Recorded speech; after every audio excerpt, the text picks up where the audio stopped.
কবরস্থানের পাশে দিয়ে হেঁটে গেলে মানুষ রাতে ভয় পায় যে এখানে ভূত আছে, পেত্নী আছে এবং শেয়াল, হায়না হয়তো আমাকে ছিঁড়ে খাবে। কিন্তু একটিবারও আমার মনে হয় না যে এখানে ভয় পাওয়ার মতো কোনো কাজ আমি করেছি। কেন বলছি? কারণ দিন শেষে আমরা যাই করি না কেন, আমাদের আসল ঠিকানা কিন্তু এই কবরস্থান। আর মানুষ দিনের বেলাতেও নাকি দুপুর বেলাতেও যদি যায়, তাহলে বলে কবরস্থানের পাশ দিয়ে যদি যাও একটু সাবধানে যেও। আসলে ভয় তারাই পাবে যারা পৃথিবীতে খারাপ এবং অশ্লীল কাজ করবে, তাদের জন্যই ভয়টি বেশি লাগবে। কারণ আমরা যাই করি, দিন শেষে কিন্তু আমাদের যতই ঘর বাড়ি, রাজপ্রাসাদ, টাকা ধন দৌলত থাকুক না কেন, শেষে আমাদের আসল ঠিকানা কিন্তু কবরস্থান। কবরস্থানে আমাদের প্রত্যেককে আসতে হবে। আর এই ভয়টুকু যদি মনের ভিতরে আসলেই থেকে যায়, তাহলে ওই জায়গাটায় যাওয়ার জন্য প্রস্তুতি আমাদের সকলকেই নিতে হবে। কারণ আমাদের এই যে 2 দিনের দুনিয়া, এখানে আছি তো কিছুদিন অতিথি হিসাবে। এখান থেকে চলে যাব পরকালে।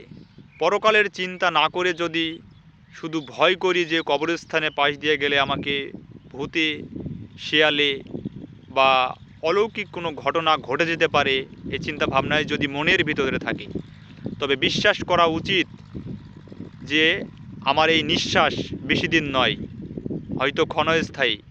আমি হয়তো আজকে এই কথাটি বলছি, আমার ভিডিওটি অনেকজন দেখছে, একসময় আমার ভিডিওটি থাকবে, আমার কথাগুলো থাকবে, কিন্তু হয়তো আমি আর বেঁচে থাকবো না। তবে আমার কিছু কর্ম, আমার কিছু কাজ যদি ভালো হয়, ভালো থাকে, মানুষ মনে রাখবে, আমাকে স্মরণ করবে। কবরস্থান দিয়ে হেঁটে যাওয়া বা কবরস্থানের পাশ দিয়ে যাওয়া ভয়ের কিছু নাই। ভয় তো তখনই লাগা উচিত যে ওই আল্লাহ তাআলার কাছে কি জবাব দিব, এই পৃথিবীতে কি করলাম, আর আমাকে কিসের জন্য পাঠানো হলো এই পৃথিবীতে, কি জবাবটি দেব তার কাছে। কতটা সাকসেস, সফলতা সফলতা বলে যে আমরা এতটা উত্তাল এবং হতাশা, আগ্রহী, আসলে আসলেই কি আমাদের এই দুনিয়া জগতের সফলতাটা কি শেষ, না এটাই কি কোনো পরকালে কাজে লাগবে? আসল সফলতা তো সেই দিন পাওয়া যাবে যেই দিন উপরওয়ালার সকল প্রশ্নের জবাব নির্দ্বিধায় দিতে পারবো।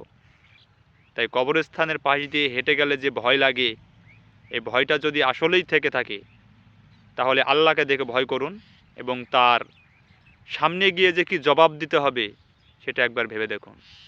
তাহলে কবরস্থান দিয়ে কেন, দুনিয়ার যে কোনো জায়গাতেই আপনি হেঁটে যান না কেন, ভয় লাগবে না যদি আল্লাহকে স্মরণ করেন এবং তাকে ভয় করে যদি পৃথিবীতে ভালো কিছু করে যান, নিশ্চয়ই আপনার ভয় তখন আর লাগবে না।